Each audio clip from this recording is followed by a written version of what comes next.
Millions of despairing men, women, and little children, victims of a system that makes men torture and imprison innocent people. You cannot shake hands with a clenched fist. Produced by a nuclear exchange would be carried by wind and water and soil and seed to the far corners of the kingdom of God, the kingdom of heaven. It's one small step for man, one giant leap for mankind.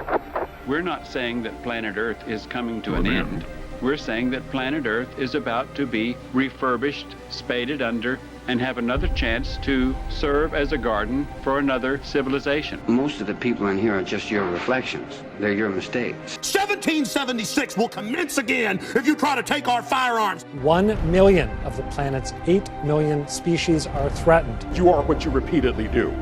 Therefore, excellence ought to be a habit, not an act. Your lives and the credibility of the United Nations is at stake. Epstein didn't kill himself. The reason this is such an interesting time is not only because we're on the threshold of the end of this civilization. They're trying to take you out with bullshit. The experience of the past 2 years has proven beyond doubt that no nation can appease the Nazis. To those who can hear me, I say, do not despair. The misery that is now upon us is but the passing of greed, the bitterness of men who fear the way of human progress. The hate of men will pass, and dictators die, and the power they took from the people will return to the people. And so long as men die, liberty will never perish. In the language of the U.S. Department of Defense, these are unidentified aerial phenomena. Roswell's a very interesting place with a lot of people that would like to know what's going on. There is very compelling evidence that we may not be alone. This is the Garden of Doom.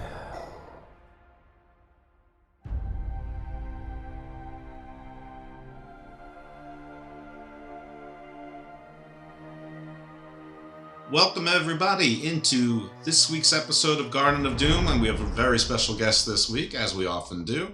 And this week is Gretchen Cornwall. She is coming to us from the UK, where she's been living for about the past 2 decades, but she's not originally a Britner. She's American, as far as I can tell from her accent, but lives in Britain. And she is a recognized authority. She's an author. She's an artist. I read her bio. She actually does some singing. I don't know if we're going to talk about that or not. And a historian. So she has, let's talk about a couple bona fides here. She's a member of the British Archaeological Association. She's been a trustee for the Friends of Shell Grotto in Margate, England since 2008. And she has several publications, including, well, this is not a visual audio, but you can see, I can see behind her, The Secret Dossier of a Knight Templar Sangreal, which was published in 2015 with a revised edition in 2018. She also has it's described as not the novella. What's the word that you use for the Stars of the Magdalene? A booklet. The Stars of the Magdalene. And she also has a photo journal, The Templar Quest to North America. She has thousands of photos on this. She's appeared on The Curse of Oak Island, which, here in the U.S., everybody knows that show from the History Channel, Discovery Channel. It's been on all that family of networks. And she's also an expert on architecture and all things not all things, but European Templar related, archaeological. And she's here to share her wisdom with us and her information. And thank you so much for being on the show. Welcome into the Garden of Doom. Thank you, Jeff. I love the name, Garden of Doom. That's quite something. I appreciate your kind introduction, and I am happy to be here. One thing I thought you might find interesting is that during the Secret Dossier of a Knight Templar of the Sangreal, I spent quite a lot of time on Bernard de Clairvaux, who was a mastermind behind the Templar Order. He isn't talked about very often, at least to my knowledge. I may be the only author out there that has given him as much space in a book. Perhaps that's changed in the last few years. It might have. and I would certainly like to be made aware of that. But he was a phenomenal individual. And what usually happens is in a book you read about the Templars, they give a paragraph or a sentence to him, and then it's on to the sexier knights in shining armor on a horse with the sword. Everyone wants to talk about that, and I don't blame them. We're still talking about them 700 years later. Sure. We're not talking about the Teutonics or the other brotherhoods and orders. We're talking about the Templars. It's endlessly fascinating, and he was so remarkable. And the more I read about him, I found myself rethinking my book. And I actually rearranged my book to include him and X'd out other subjects so that I could have him in the book. He is just a phenomenal precursor to the Templars and mastermind behind the order. The Templars are Cistercians with swords. And what's a Cistercian? Yes, well, that's what we're getting into. Oh, okay. That is who Bernard de Clairvaux was. Okay. He, at the age of 16 years old, took 30 of his male family members into a crumbling Cistercian order that had 2 houses remaining. And at the age of 16, I don't know too many people who would have been willing to follow me anywhere other than to see Star Wars for the 20th time or whatever it was. But he was phenomenal and quite a mystic character and a mysterious individual too, prone to visions, often involving the Black Madonna, Mother Mary, very fervent admirer and follower of Mother Mary and the Black Madonna in particular. And doesn't Clairvaux? Isn't Clairvaux? Isn't it clear vision? Isn't that what it means in French? Or about? Yes, yes. Clair does mean clear, and when it came time for him to leave Situ Abbey and found a sister house, he named it Clearview. And the name of the valley, now this may or may not be accurate, but the name of the valley he chose as the location for the new house was called Wormwood.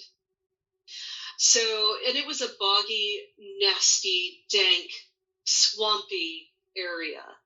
And this is exactly what the Cistercians specialized in. They took land no one else wanted.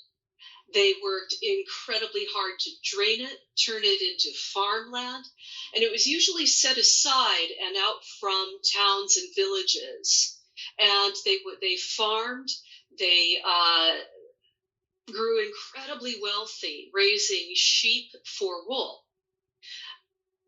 They were phenomenal, but they were good business individuals. Bernard de Clairvaux took these 2 failing houses and created hundreds of Cistercian abbeys across Europe. He then used that same model, inexpensive rollout model, to create the Knights Templar. So there was basically a blueprint for the Cistercians, and alongside the cousin order, the Templars. And all you had to do was follow the template, and it worked. It's amazing. You've just described economies of scale, just in a different.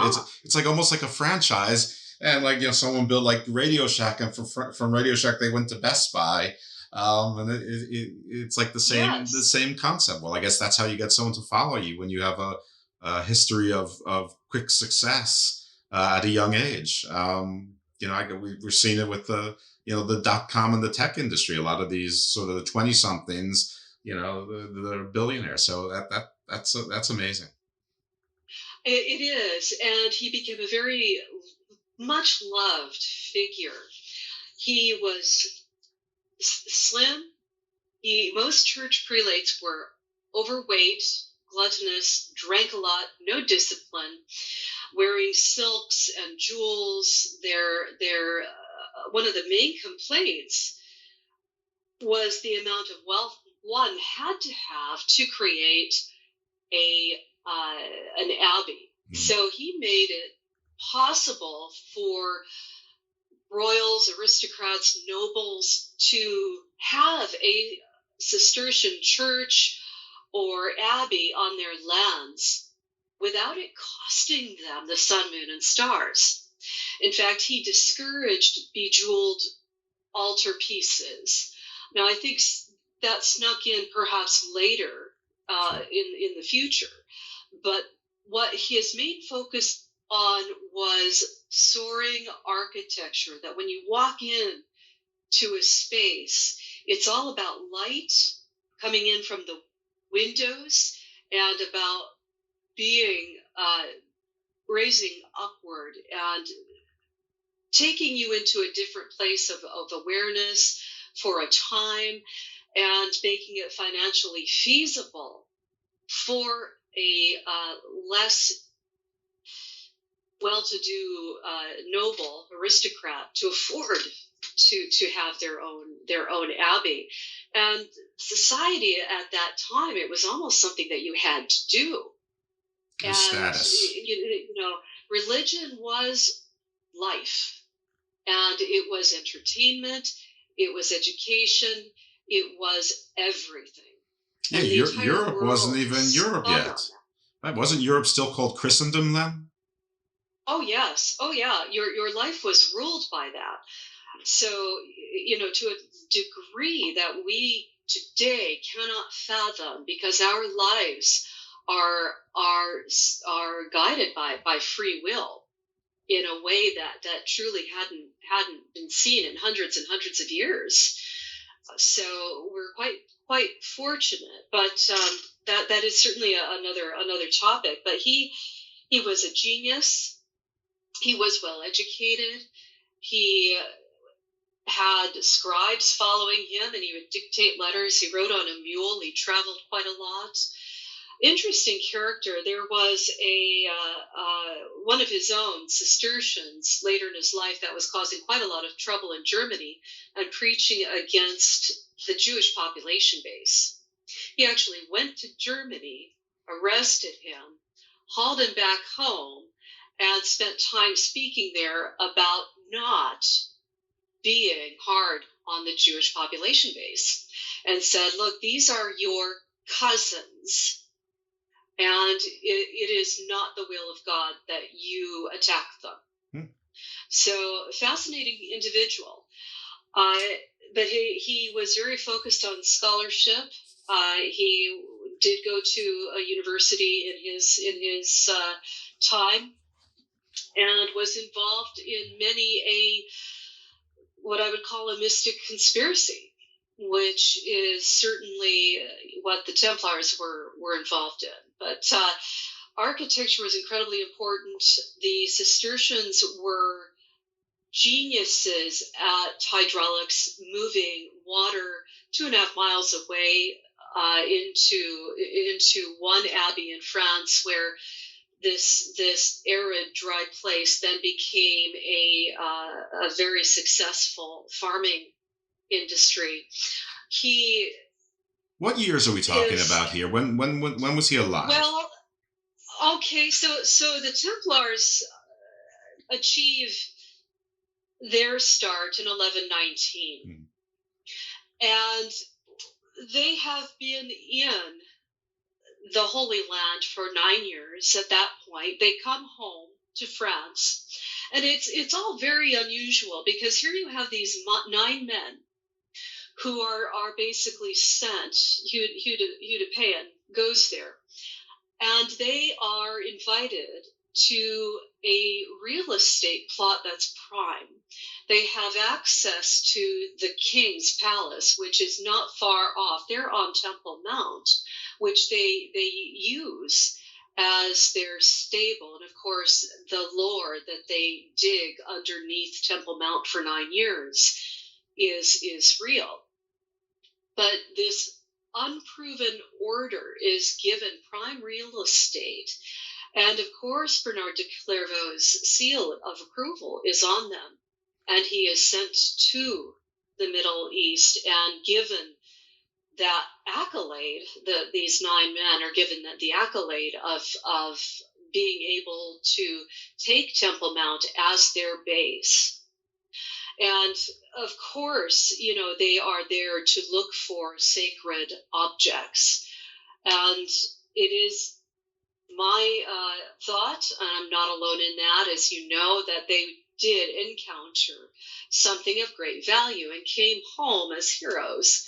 And Bernard de Clairvaux was quite impassioned to make sure that with the launch of the Second Crusade, that they had support, that they were supported by Eleanor of Aquitaine. Of course, he preached the Second Crusade from Vézelay, a church in France that is dedicated to Mary Magdalene. And I believe the Black Madonna is covert for Mary Magdalene.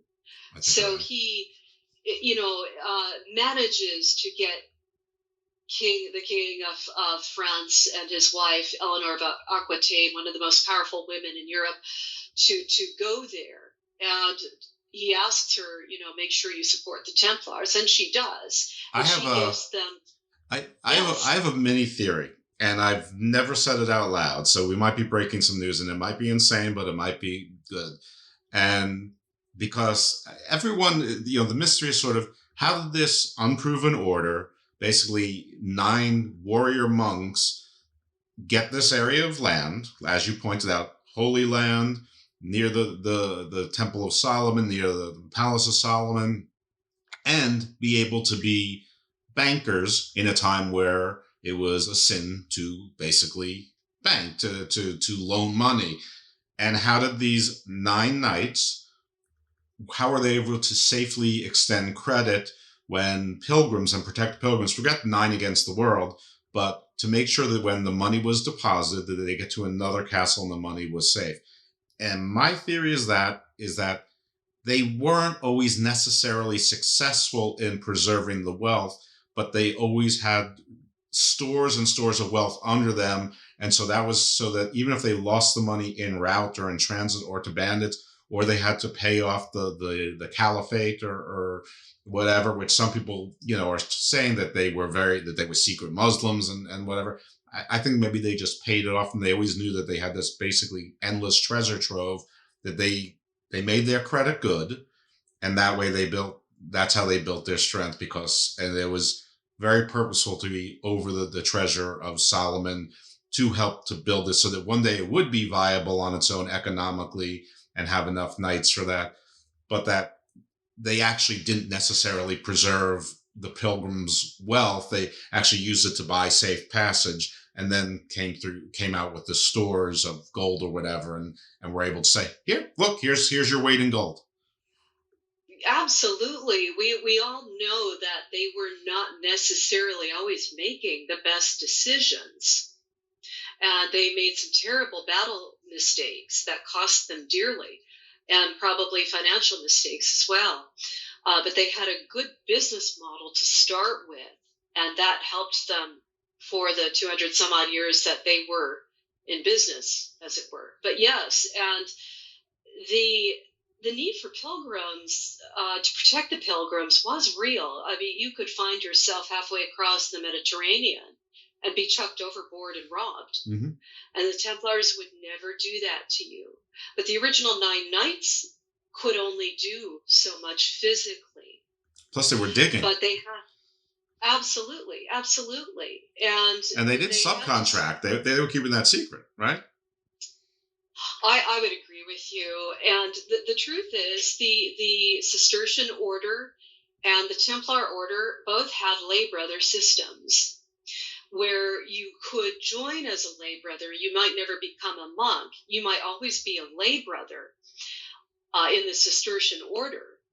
But, you knew that they were going to feed you. You would have to work hard.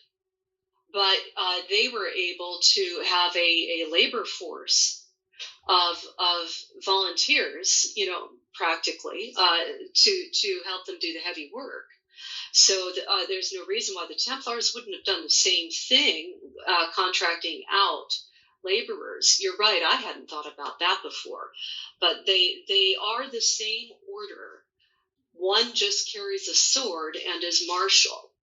And of course, you have to be of the nobility to join as well. So, that is a known fact. Before I gave you my little theory, you were starting with the Black Madonna, and I feel like that was very important. And so I want to make sure that you can go back to that if you need to, and if you want to do it now before we lose that train. Well, she does feature in Bernard de Clairvaux's life, and he is responsible for the, not single-handedly, of course, he is one of the individuals responsible for courtly love and the elevation of women at that time, and along with Eleanor of Aquitaine, so the troubadour queen. And Bernard de Clairvaux actually gave his crozier to Spire Cathedral in Germany, and he was there more than once, and that cathedral is dedicated to Mary Magdalene. So that's quite the statement that he's making there. Mm-hmm. And, it's she's such an enigmatic figure, and there are multiple theories about her. And I don't know if other individuals that have your guests in the past have spoken at great length about her or not. But she usually has the facial figure of a Caucasian woman, but she is black or dark in coloration. And there may be, like an onion, several reasons for that. Some may be correct, some may not be. But this figure of this woman that comes into France after the crucifixion, Mary Magdalene into Marseille on a boat, traveling with Sarah, and she brings an entourage and a philosophy with her that flowers in southern France and moves northward. And southern France is still quite powerful with her archetype and her teachings, and that is known. But Sarah, who travels with her, Sarah the Egyptian, two things going on there. As you may know, Sarah literally means princess in Hebrew. So is that their daughter? Mm. Is that the royal princess of the house of David that inherited Egyptian priestly skills through the figure of Moses? And are those traditions and skills of meditation practices been passed down through to Jesus himself? And has he is Mary Magdalene his actual first disciple, his female opposite? And many people believe that's the case. I certainly do, and I honestly think that as a man born into a strict Judaic culture, he would have had to have married in order to have been called rabbi, and he would have married young. She would have been perhaps his age and may have spent some of those 15 missing years with him and would have had more than one child. Mm. So, we have to think about it in context of their civilization at the time. And of course, they would have been people of color from that area. Sure. So it is possible she may have had red hair. There is a culture in Western China that is very intriguing. A Celtic group of explorers found their way as far east as that, and graves have been exhumed archaeological digs have found these red-haired, people in this graveyard, this ancient graveyard, and these people today still bear their DNA and are often born with reddish hair.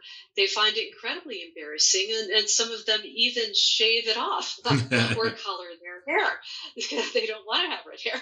So that gene, that recessive trait, can knock around for an awfully long time. And if I believe it was author Kathleen McGowan who believes that Mary Magdalene did have red hair because her mother was from France and was of Celt extraction, if you will, and had that coloring. So it's possible. So did Mary Magdalene just go, did she go to Marseille because there was an enclave of support there that would help the family and her entourage survive? And I think that's highly likely.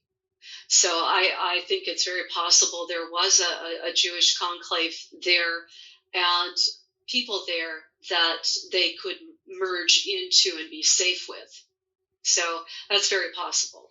Yeah, the southern France, there was a lot of Jewish population. There was also a lot of Cathars, which were, I guess, sort of Christians without churches, which is, if you think about it, is sort of a bridge from sort of the Essenes, which was sort of like Jewish Cathars. Yes. So, I mean, it's almost like a straight line, sort of. There's somebody who wrote a book on it recently. I wish I could remember his name, but he actually points out things and says, basically, if you just look at this like as a train, somewhere in here there's a tunnel, and Judaism came out Christianity, and then in this tunnel, that's sort of where his theory is. But I'm saying he because I can't remember his name, which is doing no one any favors. But I mean, I think sort of the continuum of Essene Jewish, Cathar Christian that plays into that, and geographically, I think that you may be drawing the line. Yes, you have to understand that in the world today, there are 35,000 Christian sects in the world. Oh my goodness! I have been a student of comparative religion, but I cannot tell you what all of those differences are. That's enough to make anyone's head swim. Yeah. So no religion is born out of the ground fresh. Yes, he was out of a strict Judaic culture, and I also believe out of the house of David and the physical heir of the throne of that kingdom. So, but the Cathars are interesting. I've come across evidence that Bernard de Clairvaux's mother is related to the Counts of Toulouse. That's Cathar land. They protected the Cathars. Cathars traveled with them, and they were the brunt and lost of the Albigensian Crusade. Christians against Christians, and a power and a land grab of northern Christians attacking a very plentiful, rich, and tolerant culture in the south. Is that different than the Merovingian Crusade, or is it just the which side of the fence you were on? Or am I making up a word? The Merovingians are potentially the Davidic line out of Mary Magdalene. Okay, so they're probably the victims of the Alba. Yes, the Cathars and the Counts of Toulouse are the victims of the Albigensian Crusade. Okay. And Montsegur is their last stand, as it were. And this was many a Cathar was burnt at the stake, executed by the Inquisition. And of course, kill them all. God will know their own. And the King of France was always waging wars on behalf of the Pope, but had to pay for it, and didn't have the money. So that's one of the motivations. Yes, absolutely. And the Templars did not take part in the Albigensian Crusade. No. If there was a stray one here and there, perhaps, they were not a part of that. Now, Bernard de Clairvaux by that time was dead a good 100 years. I believe the date 1224 springs to mind for the Albigensian Crusade. He actually was sent by the Pope to talk to the Cathar region and ask them to embrace a more Roman, if you will, version of the church. He did go. He was laughed out of town, putting it mildly. In one instance, he was in a Cathar church, and Cathar knights surrounded it, made so much noise by crashing their swords on shields that he couldn't be heard. But what he did when he got home is said they are more Christian than we are, and they need a lot of talking to. So he wasn't able to sway them, and that is a shame for what happened to them in their culture. But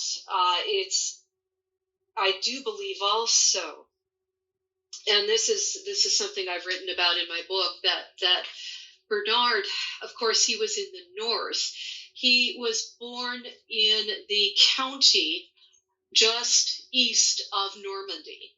So he was a northerner, but his mother had roots in the south of France.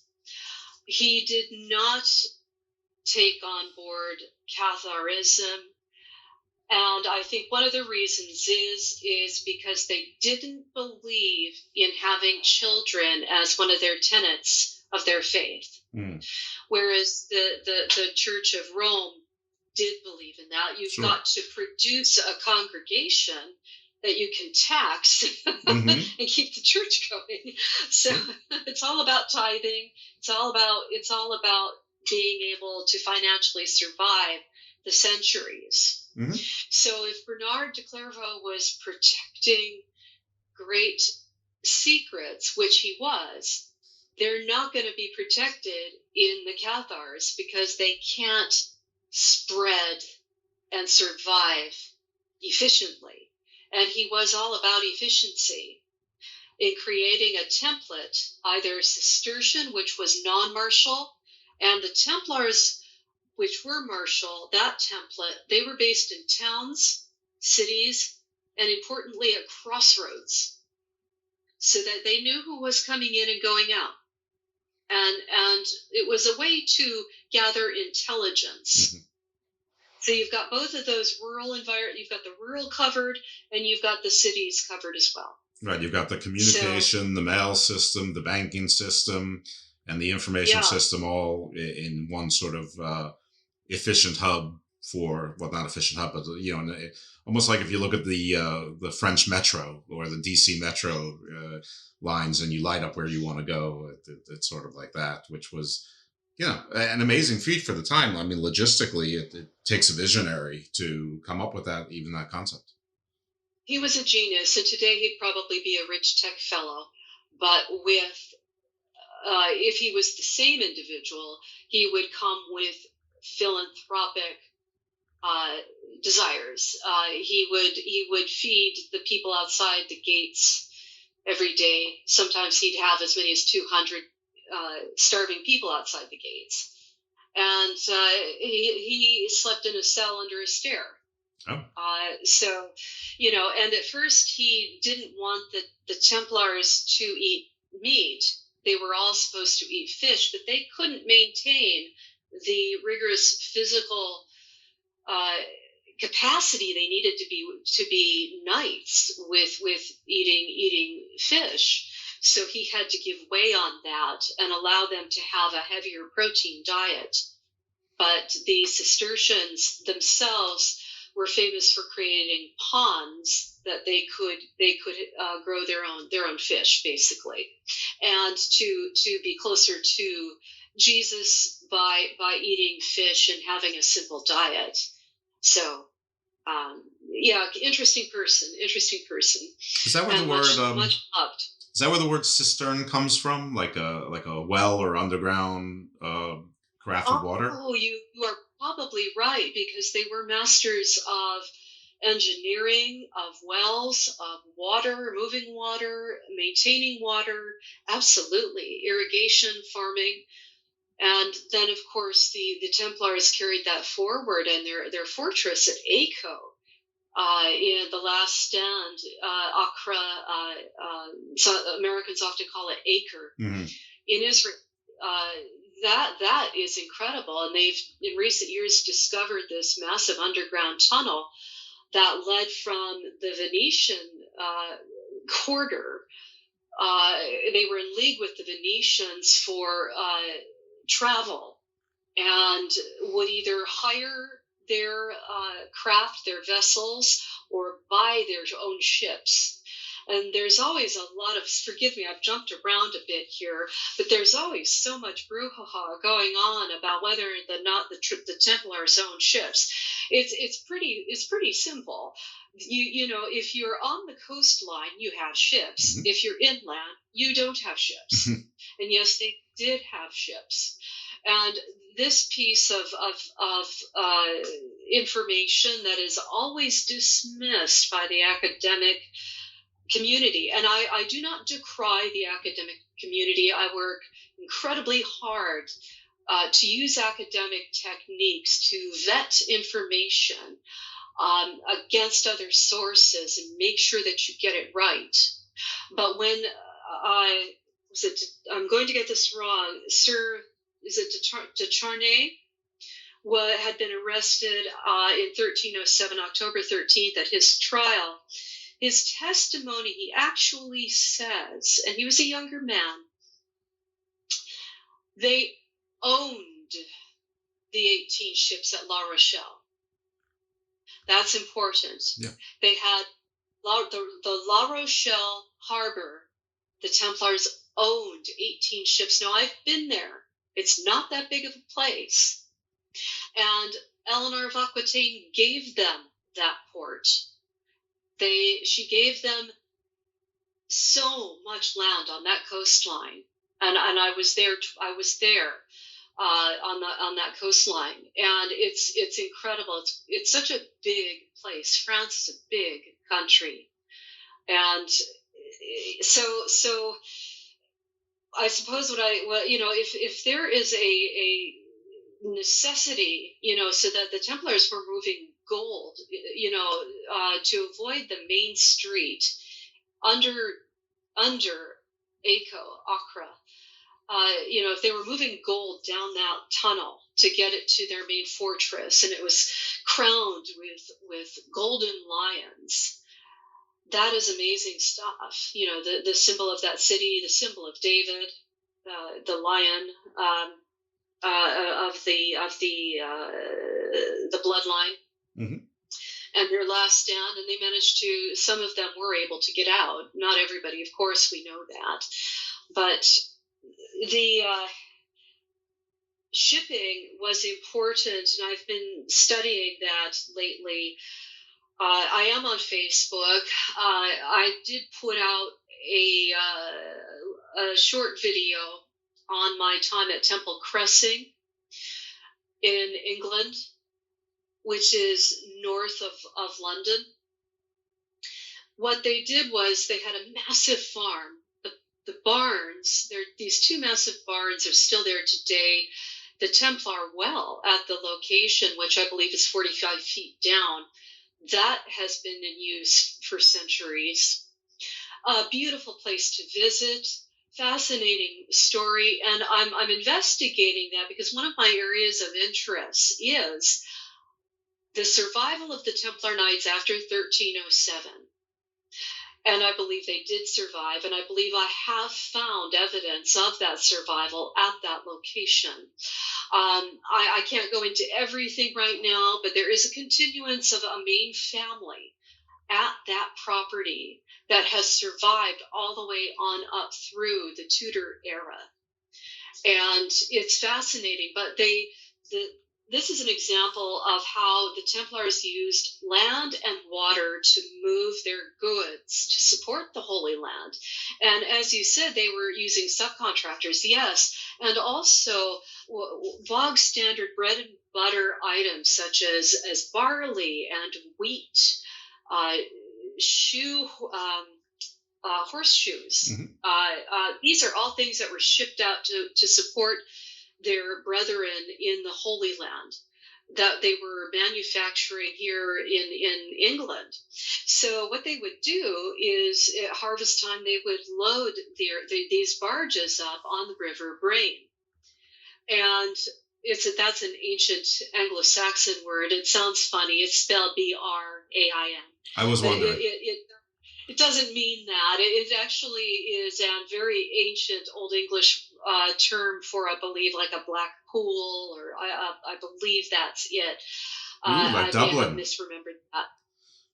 But what they would do is they would go down the River Brain all the way down to the estuary of Malden, the town of Malden. And there are some very strange architectural things happening there as well that I don't want to go into at the moment, but I'm looking forward to doing more research and expanding that information. What I will say is that one of the churches there is important. They in recent years received a stained glass window from America that venerates George Washington. So that's a bit of fun there. Right, there's our Masons. Which I am too, and I am a proponent of the Templars surviving and branches of Templarism going into and culminating into Rosicrucians and into Freemasonry. But the Templars had their own vessels. They took at Cressing Temple, they took their goods. They took barley and wheat down the River Brain to Malden estuary, and from there it went out of England to the Holy Land. And everybody thinks about the Thames estuary, which is the main focus even today.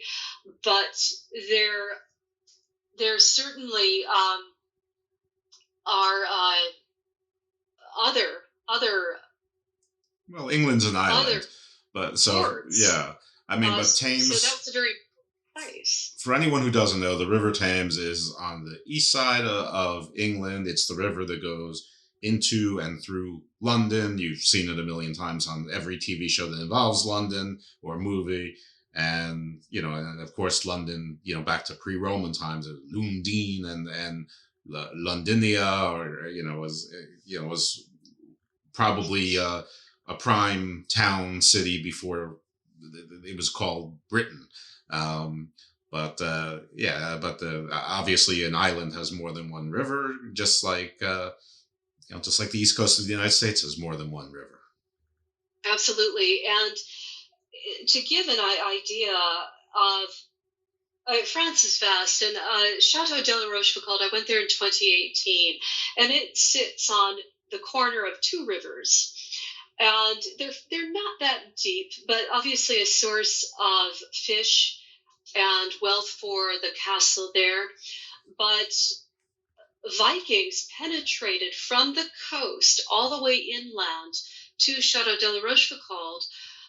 In fact, the Vikings were the reason why that castle was built by Foucauld, the gentleman at the time, nobleman, who helped with his men protect the city of Angoulême, which is a Merovingian city, by the way.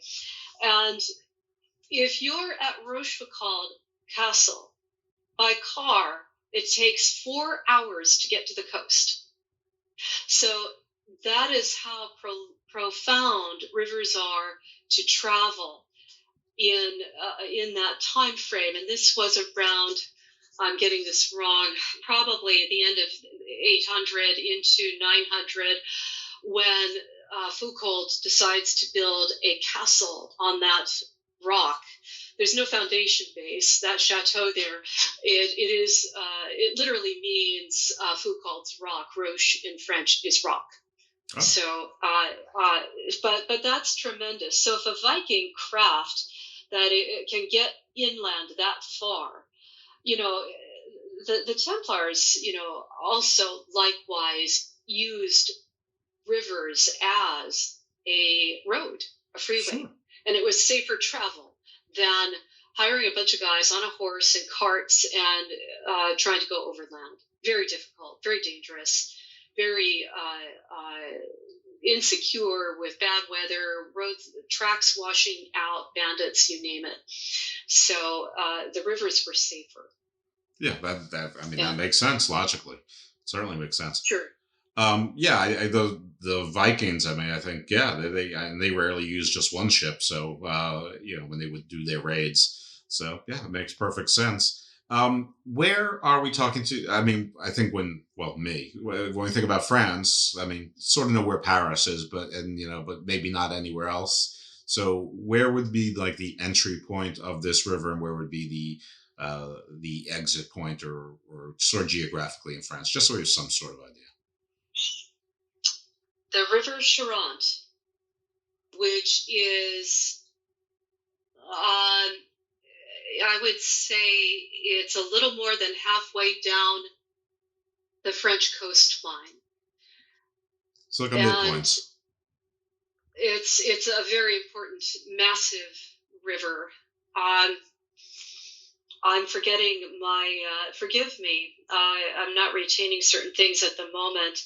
The Templars actually had a hospital at the mouth of the Charente estuary. And I believe that's near Talmont. If you'll just hold on a quick minute, I will look that up for you. Absolutely. I can make my brain river a joke about how my brain sometimes feels like a river. Yes, forgive me. The Charente. Well, I'll just look up Talmont. I have been looking into Zena Halpern's map of Oak Island, and that is why I ended up in southern France. There is a blog on my website that discusses that. Talmont and Castle Talmont. I was there in 2018. Am I embarrassing myself here? No. Let's see. There's I think I've just misspoken. Let me get to Chateau de la Rochefoucauld. Which wine country is it in? That's a good point of reference for me. Is it? Yes. You are a wine man, connoisseur. I was. I almost never drink anything anymore, not for any particular reason. I just don't. But I was, so I still retain some of that knowledge. I'm tanking here on you. It's funny. I was just looking at all this sudden. I'm just drawing a complete blank. Anyway, there are 5 rivers from the coastline to get to Rochefoucauld. Do any of these rivers go all the way across, like to the exit at the English Channel, or I guess is it the Baltic Sea up there, or? Oh, you're pushing my limits here. Sorry. Okay, so can you repeat that question? I may not be able to answer that either. I can say that there are 5 rivers that go from the French coastline, and they weave all the way eastward and then south in order to get to that castle. But it is a phenomenal bit of land. If you set foot there, you realize how wealthy Eleanor of Aquitaine really was. She gave the Templars property at Talmont Castle. Richard the Lionheart, her son, inherited it from her, of course, and he spent a bit of time there. 6 miles away was a Templar holding. So I just have this in my head that he probably enjoyed, heading down the road 6 miles and drinking with his Templar buddies at times. But Talmont is a fascinating place, and it was mentioned at the lower right-hand corner of Zena Halpern's map, which features prominently on the Curse of Oak Island. And I wanted to see what was left of the castle, and if I could glean anything from being on the ground at all. I was in awe of the sheer scale of acreage the Templars were given by Eleanor of Aquitaine. So a very important relationship between the troubadour queen, the Templars, and their position on the coastline. So there's a lot of revisiting of Eleanor of Aquitaine. As some people are saying that she might have been the real power behind the Crusades. She was vastly wealthy, and she was put under house arrest by two of her husbands. So she was put under house arrest by Louis, because Louis, along with other Crusader kings, wanted to sack a Christian-friendly city-state that were Muslims under Islamic control. But they had a population of Christians there, Jews living there, and they were friendly towards the Christian city-states. And she was vehemently against it, so much so that her husband got tired of it, and he arrested her and sent her back to France in chains, right. Just about. And they sacked the city anyway. They sacked the city anyway, and it was just a complete debacle, complete mistake, and one of the reasons why they lost their foothold in that area. Yeah. The mistakes that were made, the cruelty, the cruelty on both sides, and I will say the courage on both sides as well. Phenomenal warriors. One of the stories of the Crusades that people, sort of don't like to tell, I guess, is how easily distracted they were. I mean, they sacked a lot of European towns and cities along the way and sort of started like side wars with other European powers. Just for... So sad. And yes, it's so sad and so destructive. The bickering between the eastern branches of the church and the western has played a role in wars in Europe, along with the push for wealth, power. At the end of the day, it usually boils down to wealth and power. Yep, usually.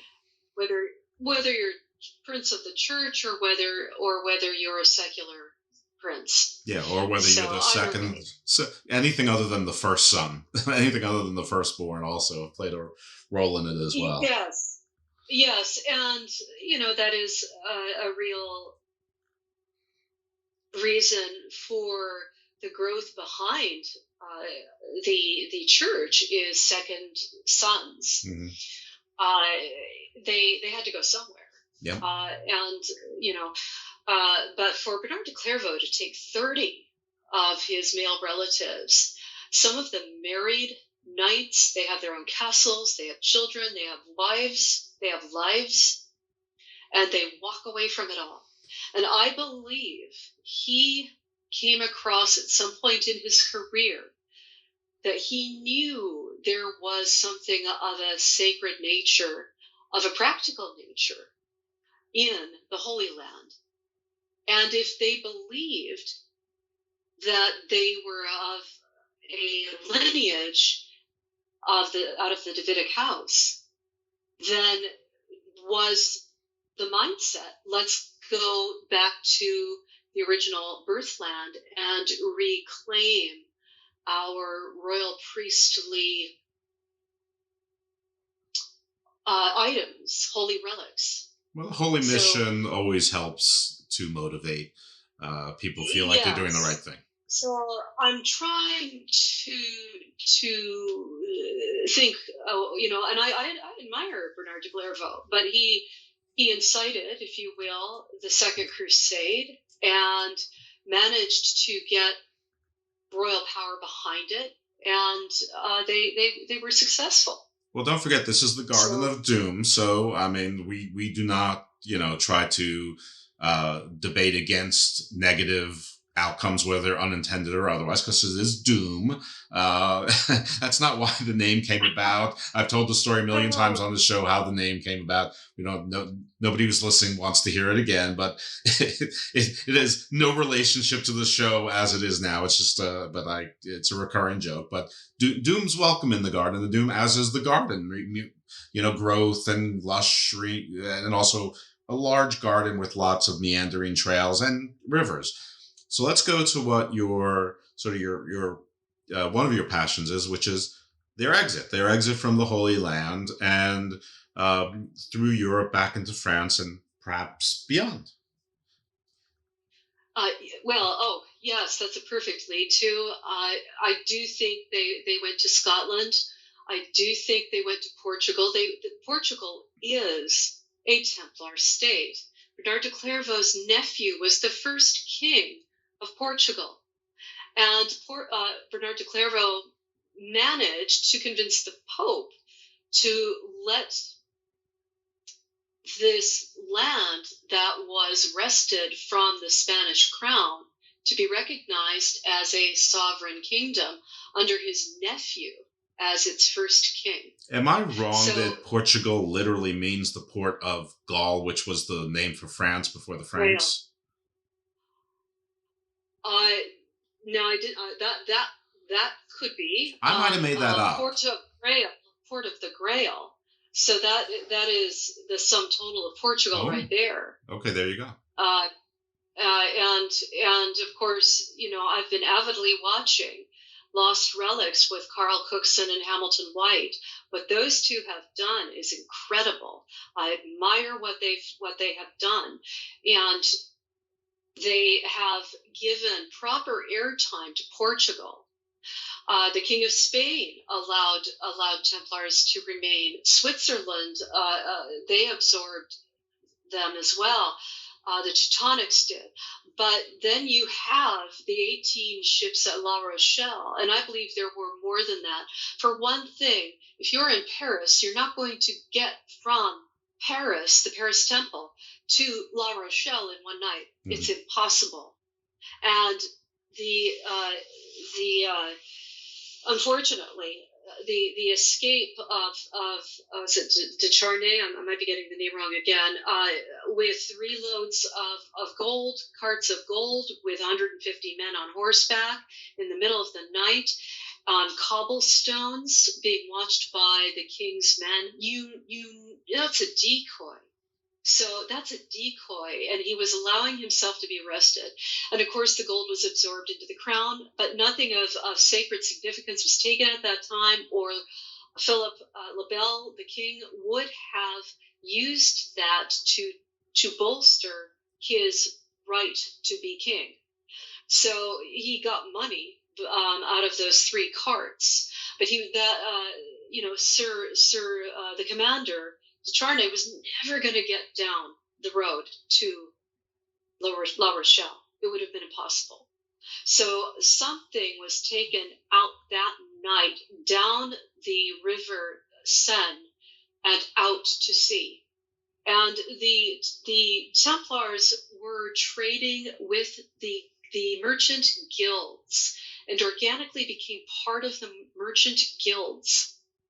And of course, that's the stonemasons. You've got they were sponsoring glass rose windows in churches and cathedrals. They were embedded in their communities. They were part of their communities. There were families that were proud to support the Templars as a tradition. So the Templars weren't in an isolated bubble. So at the time of 1307 rolls around, they have at least 1 month to prepare, because the king sends out their arrest warrant a month early. Some people think it was longer than that, but they've got a month to get some of their men moving. They don't have enough men to openly counter him, because he had the strongest standing army in Europe at that time. So they split and dissolve and change their name and reinvent themselves. And I do believe they went to the coastline of North America.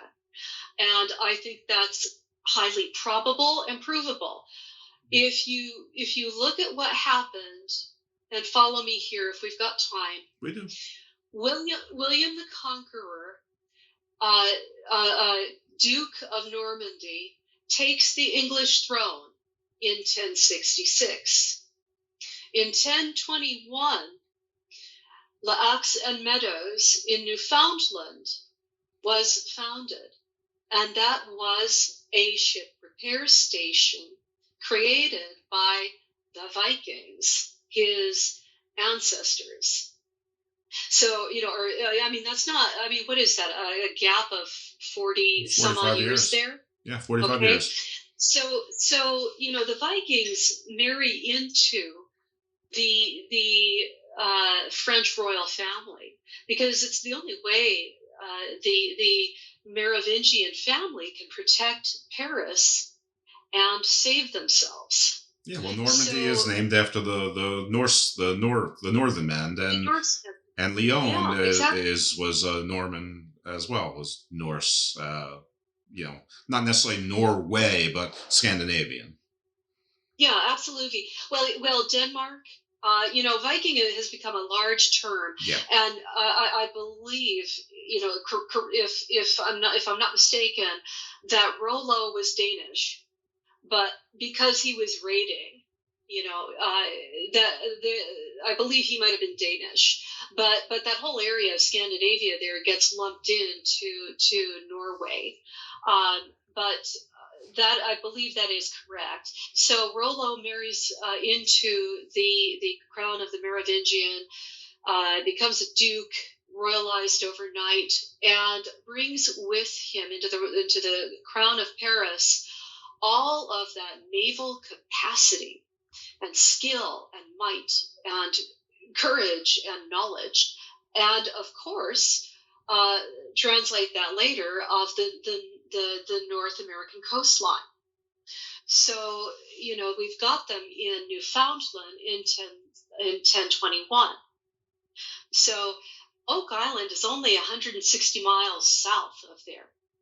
And if it's a ship repair station, that you have to ask yourself, it's not just a settlement. They're repairing ships. Yeah, why repair ships unless they're... Yeah. So there's something else happening there. It's my assertion that the individuals, and I'm still working on this, who created the Knights Templar, Hugh de Payen and the other 8 knights, may have had a Norse connection, a family connection. So, these are all men who are from noble houses. Now, I can't prove that right now. But the connection to North America through the Vikings and then into the Paris crown and Merovingian line, it's there. So, but it also ends up in the English throne because William is also the King of England and the Duke of Normandy, and that's what kicks off a war of cousins between these powerful, royal figures, who each decide they're supposed to be king of England and France. Mm-hmm. But and of course it all gets very tangled and very difficult. But I do think that the north coastline of America, the coastline there, is of vital importance. And I have done a lot of research. There is a lot of research out there. I've come into contact with an Italian producer, Luca Santoni, I believe is how you say his last name, did a brilliant job of a short film on the Knights Templar in Italy. And he just brought to the English-speaking world information that I had no idea existed because of the language barrier. And he grew up in this very special town in Italy with strong links to the Knights Templar and to Leonardo da Vinci. And also Verrazzano.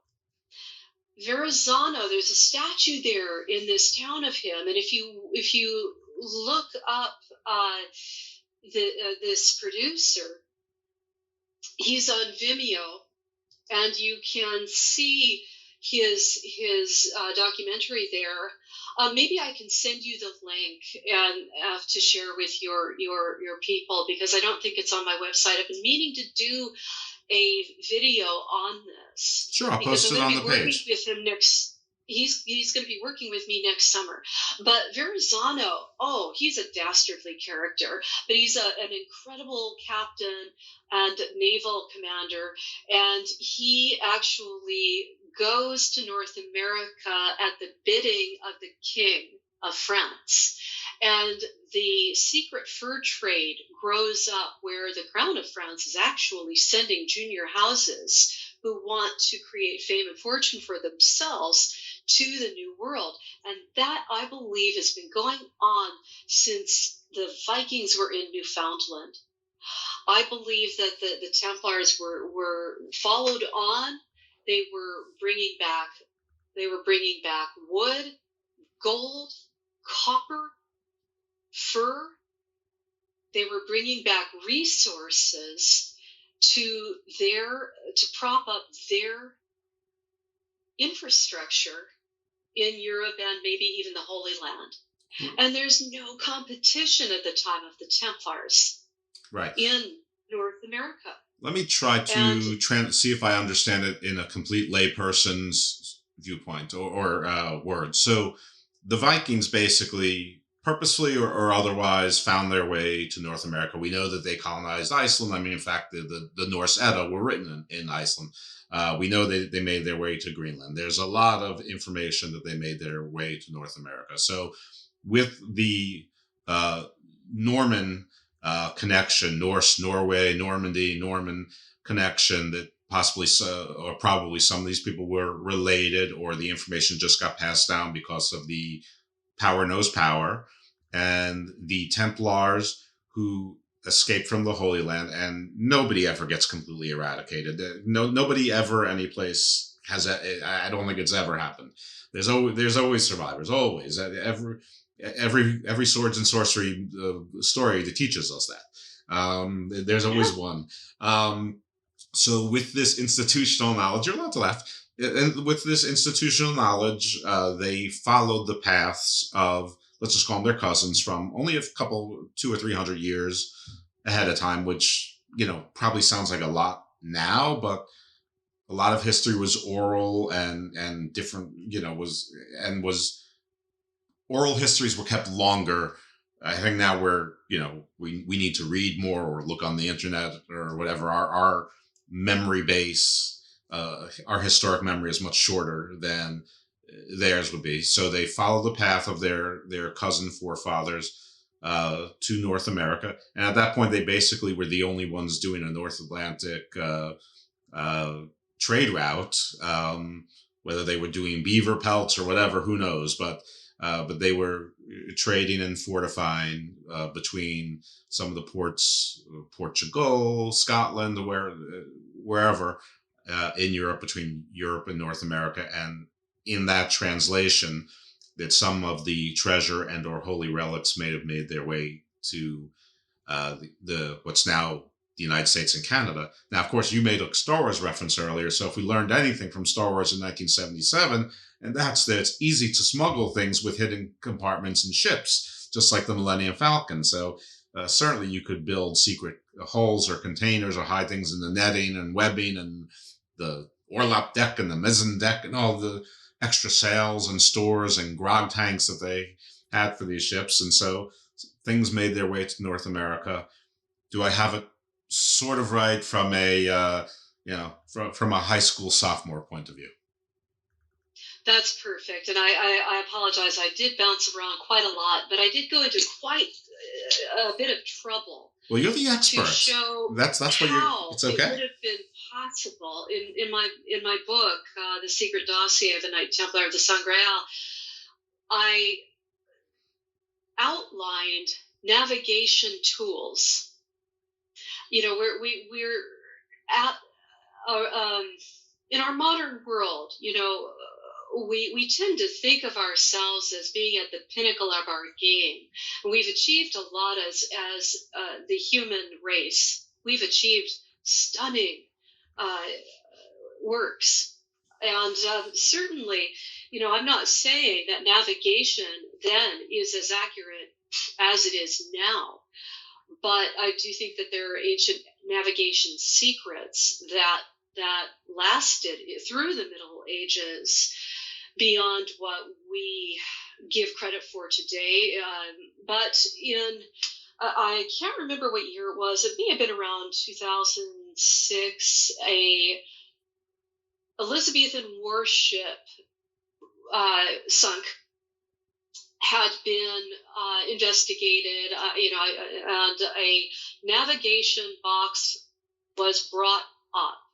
And this is, something the captain would have used, brass, I believe, wood and brass. And in this box were everything a Elizabethan warship commander would have needed to have technologically, and he would have had the best of his day, because it's war. And it's the spy craft at that time was incredible. The intelligence of the Elizabethan spy masters is legendary. So in this box of navigation tools is the first and only example we have had of the legendary Viking sunstone.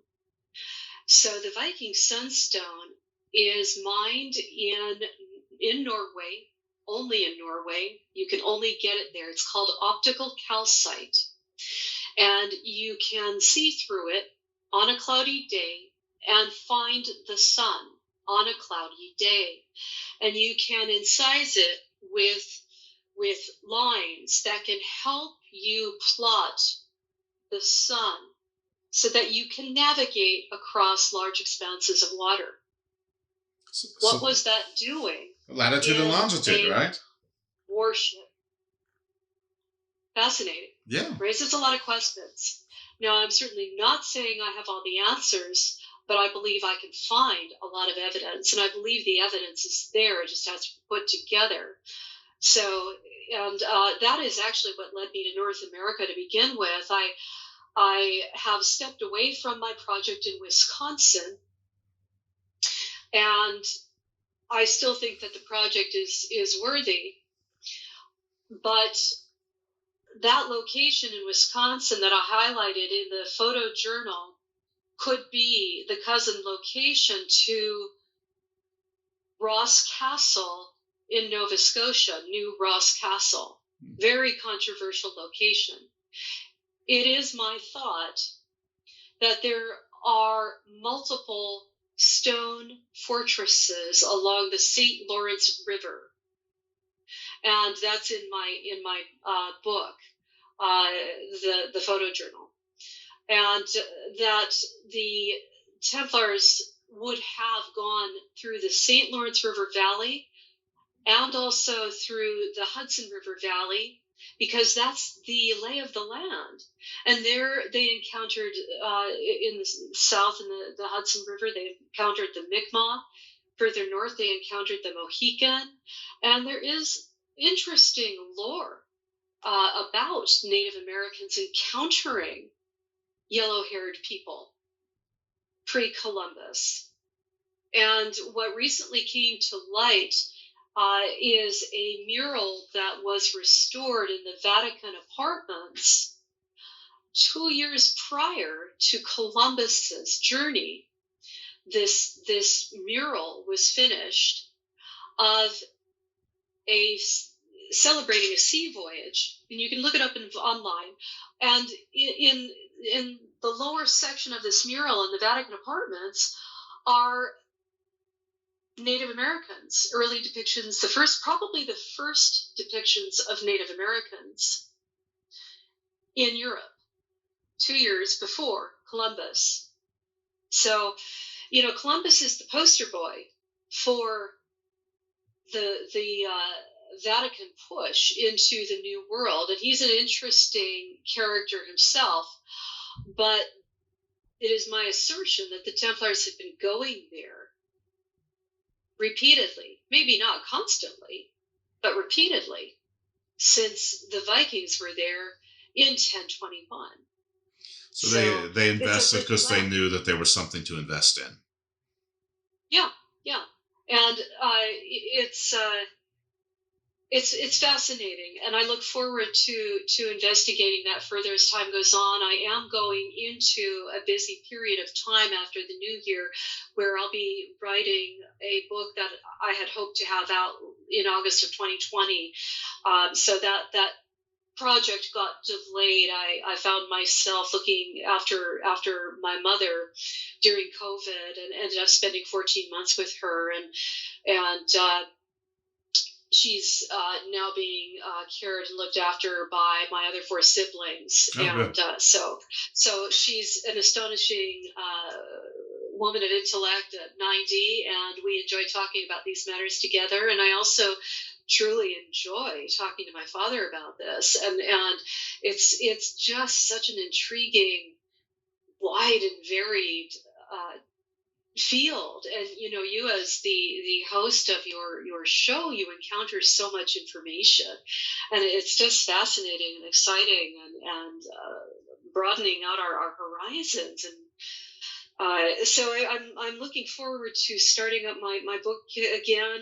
My findings from Chateau de la Rochefoucauld. I had a marvelous tour there. I took hundreds of photos, investigating the castle there, finding incredible works of art that all venerate the mermaid Melusine, and that is a Dark Age legend, and a complicated one that maybe I'll be able to share with you. I don't know how we're doing time-wise. Sure. Listen, if there's time for a monster, especially tied in with Templars, let's hear it. Let's hear about the mermaid Melusine. Well, actually, as you know, the Merovingians claimed descendancy from a sea or a water monster, if you will, and that Merove, the first king of the line, had 2 fathers. So this sounds very familiar, territory, and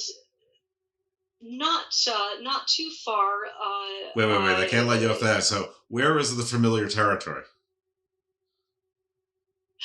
Well, Jesus had 2 fathers. Okay. Joseph and God. Okay. I thought maybe you were going there, but also the Dogon and the Zulu have sort of like the dolphin people were their ancestors as well, and it's not that far away, really. No, it isn't. And then you get Melusine. Melusine rescues, and she comes from Brittany, the northern part of the northern coastline in France. That phenomenal place of mystery, where you have the Carnac stones, a truly Celtic culture related to Western British Isles, and Druidism and the ancient Celts. And so she first appears there, makes her way southward, and marries into the Lusignan family. And she is around maybe around 600 in through there. There are only a couple of dates I can remember clearly, and that's 1307, 1312, 1066. But so anyway, so she saves a nobleman who lost a skirmish, and he wanders into a magical forest, gets lost, and encounters Melusine, this insanely beautiful, gifted woman of wisdom, intelligence, grace, beauty, and says right then and there, I'm going to marry you. And she said, fine, under one condition, because she fell in love with him. Never come into my chamber on Saturday. And he said, oh, I can do that, no problem. I will never do that. She said, okay, then let's go. So they marry, and they have 2 daughters. And she is able to do insane tasks, such as raise a castle of great beauty within a day. And she prefaces it by saying, yes, but it's not dark magic. I follow Jesus. I am a Christian. She raises a church within a week. This isn't dark. I am a Christian. She always prefaces her miracles because she's not supposed to be able to do things like this. And anybody who can is evil. So she prefaces everything. Life is marvelous. They during their wedding, she magics up all these amazing, beautiful, elegant tents that if you're going to Glastonbury Music Festival, you're glamping, right? Mm-hmm. You go to a posh music festival, you're rich, you get to buy an amazing tent. So there wasn't enough room in the castle for all the visiting royals who wanted to see who she was. So she magics these tents, field of tents, and musicians, and these royals and aristocrats and nobles are all dazzled by her, and she's gracious, graceful, she's humble, and everybody falls in love with her. Everybody, it's like Coachella. Except years later, the jealous brother shows up. Uh-oh. And, he's happy, she's happy. They've got two beautiful daughters. And he says to him, why don't you go into the bedchamber on Saturdays? What if she's got a lover in there? What if you're a real muggins and muppet? And she's... very serpentine there. It's very serpentine. So, So he decides he starts to get very paranoid. So he breaks his vow and he peeks through a crack in a door and looks in on her. And she's in her bath and her lower half of her body is a tail, like a mermaid's. Right, so he sees her first time as a fish, basically. Yeah. So he realizes his wife is a mermaid. Yes, there's no amount of couples therapy that can get past that. Not really. Yeah. What will the neighbors say? Exactly. And what does that mean for my children? Well, it's so many questions. Big time problem. Yes. So she realizes she's being spied upon, completely freaks out, and turns into a dragon. Howls and flees out the window, never to return. And his heart is broken, and he's left with his two young daughters to raise. The kingdom starts withering, and the brother, having done damage, broke the kingdom, broke their hearts. He leaves, damage done. So, the kingdom then becomes cursed. So two noble houses are related to that figure, and that's the Lusignan family, but further south, an hour and a half by road, is Chateau de la Rochefoucauld. And she is their family crest and their ancestress. So her identity is a bit fishy. Well done. Bad. I just have to, I apologize. Now do not apologize for being witty. Yeah. So what's up with Saturday? Yeah, what is up with Saturday? All right, Saturday is the Jewish Sabbath, the holy day. Got it. Yeah. Her origins are out of the Holy Land and out of the Judaic culture. So her day of rest, she could not maintain the magic of the visage on Saturdays. She has to isolate herself on Saturdays and observe her true self, her faith, if you will, which gives her insights and capacities that perhaps the average human being doesn't have, such as alarming intelligence and her capacity to efficiently engineer and raise a castle, a field of tents and organize that is past the capacity of those who are around her. Well, and to have human children I am soft-pedaling it. and turn into a dragon. But her DNA is out of the Davidic royal line, out of Marseille and back to Jerusalem. So she flees because her cover has been blown. So that is going to be part of the next book. There is quite a lot more to it, and the Curse of Oak Island with the Zena Halpern map has the name Rochefoucauld up at the top right. Talmont below on the lower right is I did not do the French translation, but I found the young lion of Talmont, and there is a blog on my website about him. There was a marriage between his family in 1099 and the Rochefocaulds. The castle Talmont would have been well placed to help the Chateau Rochefoucauld have access to the sea. So there was an alliance there. And I also found Templar churches in the surrounding area. The Rochefoucauld Chateau is in Templar Central, and the church, a half an hour away from the chateau, in Ventouse, has a mermaid on the portal of the Templar church, which means that the Rochefoucauld family had given money to the Templars at that location, had sponsored them, and who knows, perhaps maybe sons born on the wrong side of the sheets ended up there. Perhaps they just,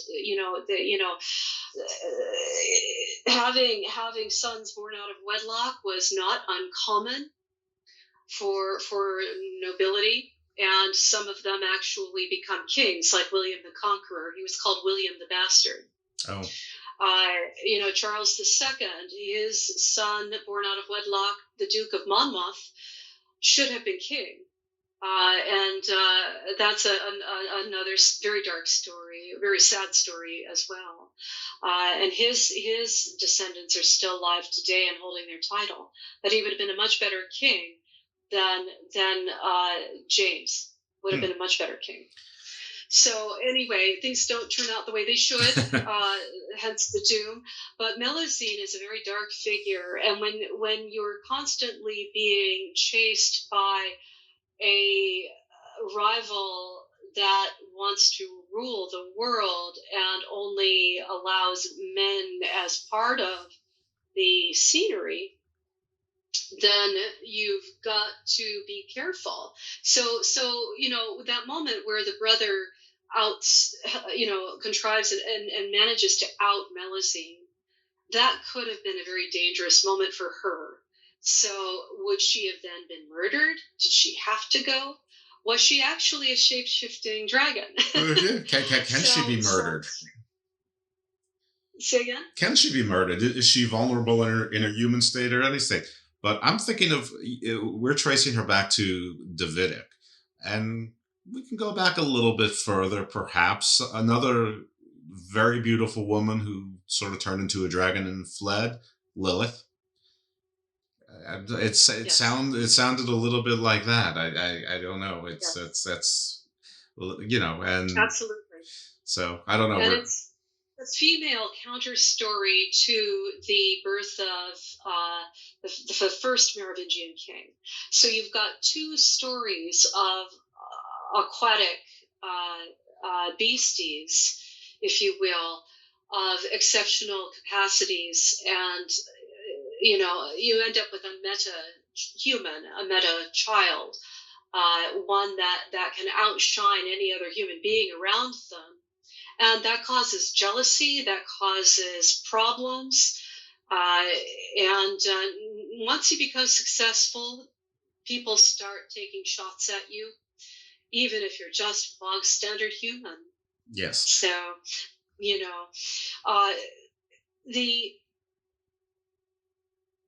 she's just a fascinating figure, and for two powerful noble houses to align themselves to her, it is fascinating. And when you have a fish tail or a fish, the Christian fish, that was the early symbol, for multiple reasons. But it means that you are able to navigate the inner planes of awareness and self-awareness. And you will often see depicted a mermaid holding a mirror, and it's viewed as being vain. It's not vanity. It's an alternative school out of Greece, the Platonic mystery school. Know thyself. Get to know yourself. Look at yourself in the mirror. That way, if you have the capacity to be honest about your abilities, you can grow as a human being in wisdom. You'll be more successful in daily life. You'll be a better person. It's on and on and on. And they are able to, this tradition that I believe that the Templars were guardians of, had the capacity to teach inner sight. Today we might call it remote viewing. And of course the American government explored that. The movie The Men Who Stare at Goats explored those themes. And those are the hidden priestess capacities that the Davidic line imbues and sends down the centuries. So, and that didn't cease with Christ. It continued. And you can find traces of that in the Dark Ages, High Medieval, the Renaissance, all the way on up. So it's fascinating. That is fascinating. Well, that's great. I look forward to finishing the book, and I look forward to sharing more information with you on these themes. And it goes even deeper and farther. And I hope to blow your mind with it. I hope so too. And when the book is ready or just been published or on the cusp, so certainly we'll look forward to that, because and then we'll move the story to this continent as opposed to just touching the coast. So that's really cool. Yeah, one thing struck me, and before we go, is that there's lots of legends and there's lots of stories of people, usually royalty or that end up royalty, great leaders, being descended from chimera, not quite human, something meta-human, as you put it. But I may be wrong about this, but I think that might be the most recent time-wise of European legend, because it sounds like that's post-2000. That might be like 1,500 years ago, something like that. I mean, there's, some of the Maya and the Aztecs, I mean, obviously their peoples go back much further. But, when we learned about the stories of Quetzalcoatl and things like that, it was more like, we learned about it 500 years ago, but it went way beyond that. And, the Khans, they, descended, I think, from either wolves or hawks or both. Lots of stories, but it goes back further in time. This one, I think, is the most recent in time I can think of, and I'm certainly not an encyclopedia, where we're in sort of, we're in the last 2,000 years of people being descended by something that is meta-human. And I think that's really cool, because I don't think that, whether it's 1,300 years or 1,500 years in history, that's actually a blink of a time. To us, it seems like a long amount of time. And as more and more of these stories creep up, I think that'll be an interesting thing to follow, because I bet there's connection somewhere. Well, here's one for you. It is actually more recent than that. Bernard de Clairvaux called himself the greatest chimera of his age. So that is very intriguing. And he did have the gift of vision. One of his brothers, a knight, did not want to join him at Situ Abbey. And Bernard told him, "You will be set upon by your enemies, and you will survive, and then you will come to me." And that was true. He actually ended up being cornered by several men, and he almost died, but he fought his way out of the situation. And then he gave up his estate and followed his 16-year-old brother into the abbey. So fascinating. And I do go into that in my first book, as well as the legends in North America and South America of visitors. The Quetzalcoatl wore white and a white robe, and he may have been a Cistercian. Is it? Oh gosh, is it Chichen Itza? No. Tenochtitlan. The serpent down the stair, down the side of the pyramid. Not Chichen Itza. Was it Chichen Itza? Quetzalcoatl, the dragon god, said, "Do not sacrifice. Only sacrifice flowers." That's mine. I think it is Chichen Itza. Forgive me. Yeah, Chichen Itza. Yeah, that the building. Tenochtitlan was Aztec. I haven't looked at that information in a long time, and it's kind of gone away and changed in my head a bit. So forgive me. But there may be connections between Cistercians or Druidic figures, early European travels into those, and then of course, it broadening out into other worldly travelers. So it's a fascinating field of discussion and ideas, human origins. Is Milosine perhaps the Lady of the Lake? I would view her as that, yes. I would view her as that. There is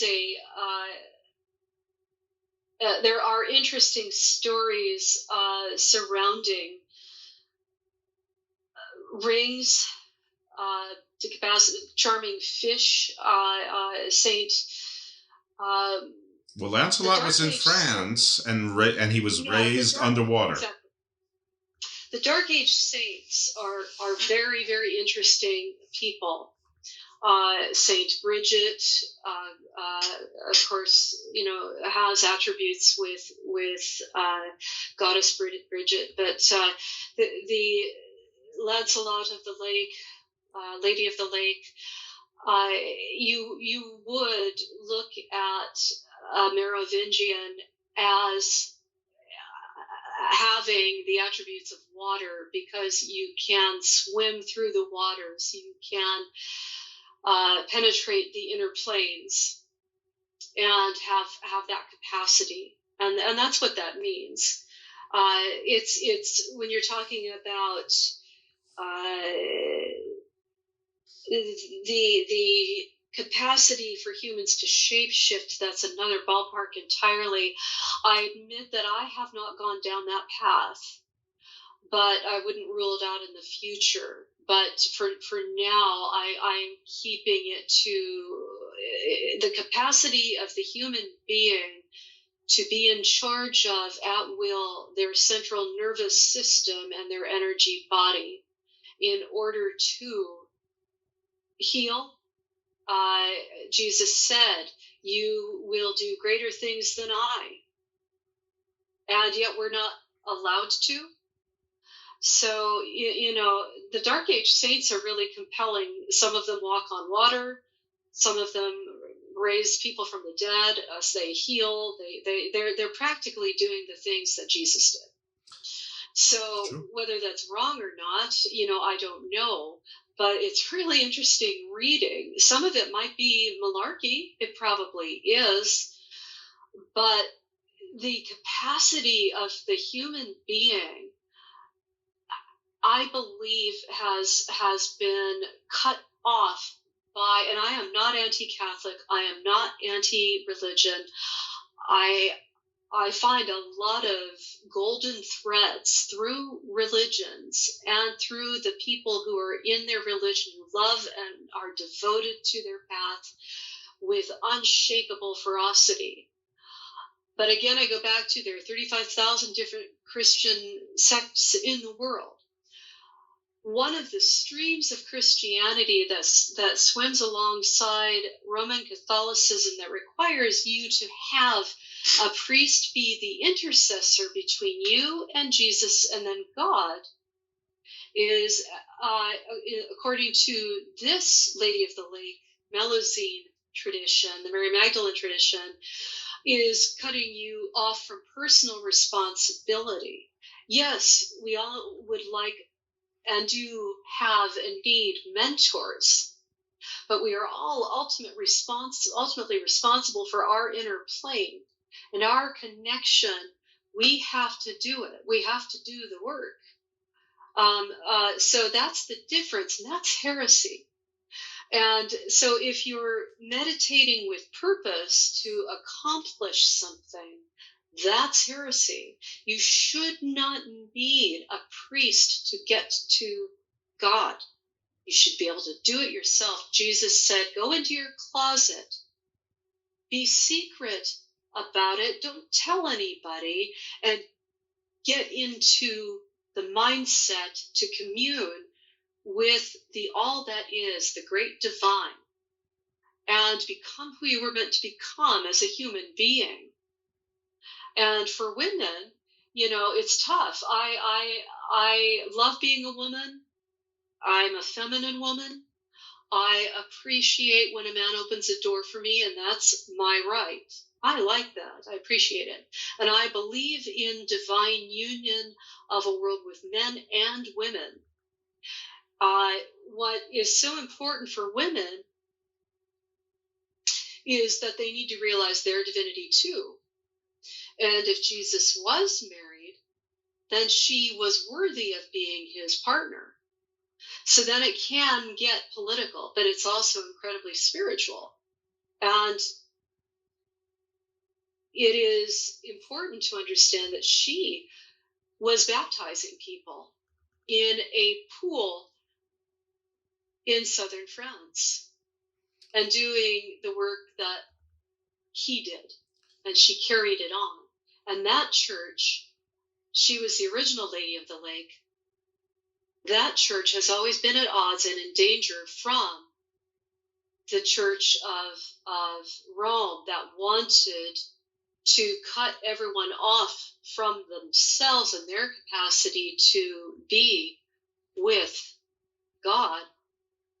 They wanted to put themselves in the middle. And a woman can't get to God without a male priest, husband or priest. And up until 1972 in the USA, a woman couldn't own property without a male co-signer. Yeah, there's 1972. There's certainly a lot of scholarship on that. Listen, there's still lots of countries right now, and a lot of them are historically Catholic countries where women can't own anything, and but I think that we have closed the loop miraculously very well there. I didn't know that we were going to go from one thing to another and then sort of come full circle and connect the two. But I think for one person to be taking on the how to tap the untapped potential of the human mind, spirit, and soul, and the historic transatlantic, from the now Middle East through Europe, through the Atlantic to North America, of the Templars during pre-written history times. Those are two gigantic projects. So that's enough for any one person to do. And that's amazing. So I look forward to your work, your future work. Where can people find you? What can they do to help you? What should they buy? Oh, bless you. Thank you. My website is GretchenCornwall.com. And I have thousands of photographs, and a patron of mine. I've reluctantly gone onto Patreon. I've reluctantly also taken this step, but I've got thousands of photographs of castles, of medieval objects, on and on and on. And I decided to launch a shop. So you can buy a Christmas ornament of a Templar knight, if you will, from a stained glass window from Temple Balsall in England. It's a beautiful stained glass window commemorating the Knights Templar in that village, and that photograph became the basis for my first book. And that's so it's GretchenCornwall.com. I have signed and personalized books available. They won't get there in time for Christmas unless you're willing to pay $30 for air freight. They come in a gift bag, and they're personalized, they're signed, and so yes, I'm on Patreon, and I do have a couple of large projects, and I'm going to have to take them in smaller bites. I've also got a potential to be part of a documentary next summer that from a successful self-producer, and he has done 85 documentaries already unrelated to the Templar story. So he's very professional, and I'm looking forward to that and what may come of my next book. So I sure appreciate your time here today, Jeff. You're just fantastic to talk to speak with, just delightful, and that has helped me go through the body of work verbally and to share that to you. But my books are highly visual. Each book has 150 images, maps, illustrations, paintings. Because we are visual, I like to tell a story that is visual. Give us the name of the books. Don't forget to give us the name of the books again. Okay, well, they're on my website along with Amazon links to them in the USA and the UK, GretchenCornwall.com. And the first book is The Secret Dossier of a Knight Templar of the Sangreal. The second book is The Templar Quest to North America, a photojournal. And I now have my photographs from the locations I've been to available as either a puzzle, a ornament, a mug. Literally just last night, there are a few bugs in the cart that I need to fix, so I ask your patience with that. But maybe by the time your people hear this, that hopefully that will be fixed. Yes, and by the time you hear this, folks, you will be able to get any of the gifts in time for Christmas 2022. So plenty of time. You don't even need to spend the $30 on the air freight unless you listen to it much closer into December 2022. I thank you so much. Also, Mom, were you listening? I'm delightful. See, I told you. Yeah, she doesn't believe it. She has more experience with me than you do. Thank you so much. Very insightful, very fascinating. Went in a bunch of directions I didn't expect, which is great. It's fine. It's perfect. That's exactly what this show is about. And I look forward to following your work. And with your permission, I may put you in touch with somebody. Not someone that we already spoke about. I think something could be brewing. We'll see. But you can say yes or no later. It's going to be nothing that controversial. And it's not a date. But everything. Yes is the answer. Yeah, I'll just say yes right now. I'm sure I would be very happy to yes, pursue. A very curious, open mind in your part of the world that has a very good talent for putting people together, and with very differing viewpoints, and I admire him greatly.